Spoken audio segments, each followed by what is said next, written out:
Hey guys, so today I wanted to show you this 3D puzzle vase that I got. So I was looking for some decorative things in my office and I'm like, you know what, let's try those 3D puzzles. I was a little worried because I'd never done a 3D puzzle before, but this kit it's great. So you know how most puzzles, you just dump the whole pack of pieces in one pile and you start sorting?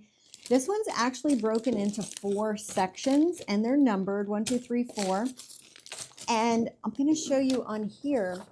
So each bag holds 1/4 or quadrant of the vase. So you're only doing one section at a time. And then here on the back, it actually shows you the pieces and kind of where they go. So it's sort of like a little cheat sheet. I mean, how cool is that, right? So you have the 4 bags, you have the platform.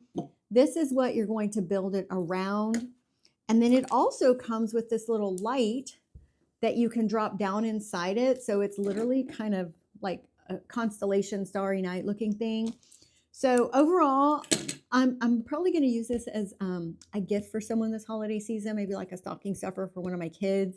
But this thing is cool. So if you're looking for some 3D puzzles that are also a little decorative in nature, I think this one is pretty darn cool.